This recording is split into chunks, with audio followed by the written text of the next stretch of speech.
Mashhur o'zbek yozuvchisi O'tkir Hoshimovning O'zbeklar kitobi haqida Booktober. O'tkir Hoshimov mashhur o'zbek yozuvchisi, publitsist va dramaturg. U xalq hayoti, insoniylik, vijdon, sadoqat va mehr-oqibat haqida chuqur yozgan ijodkor sifatida tanilgan. O'zbeklar kitobida O'tkir Hoshimov o'z xalqining hayotiga, urf-odatlariga, o'ziga xos fazilatlariga mehr bilan qaraydi.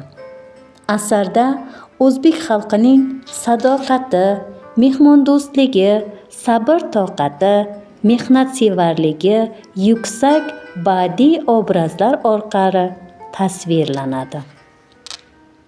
O'zbeklar kitobi o'zbek xalqining milliy g'ururi, insoniy qadriyatlari va mehr-oqibatga boy hayotini mahd etadi. O'tkir Hoshimov shu orqali o'zbek xalqining eng katta boyligi bu uning insoniyligi degan fikrni ilgari suradi. Bu asar o'zbek millatining tarixiy ildizlarini, urf-odatlarini, insoniy fazilatlarini qadrlash va asrashga chorlaydi. Shuning uchun ham o'zbeklar o'zbek adabiyotida milliy ruhni ifodalovchi muhim asarlardan biri hisoblanadi. Asarda turli tabaqadagi o'zbeklar, oddiy mehnatkashlar, ota-onalar, farzandlar, do'stlar obrazlari orqali xalqning hayoti tasvirlanadi.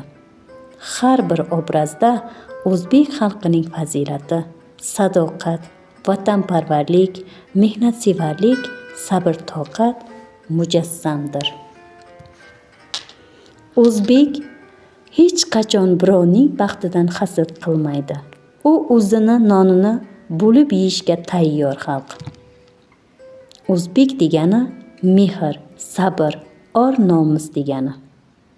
Millatning qudrati uning bolalariga singdirilgan odob va vijdonda.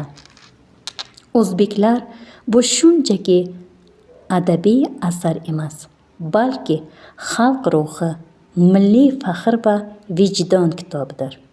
U o'zbek xalqining eng go'zal fazilatlarini yodga soladi va yosh avlodni xalqni sevishga, qadrlashga undaydi.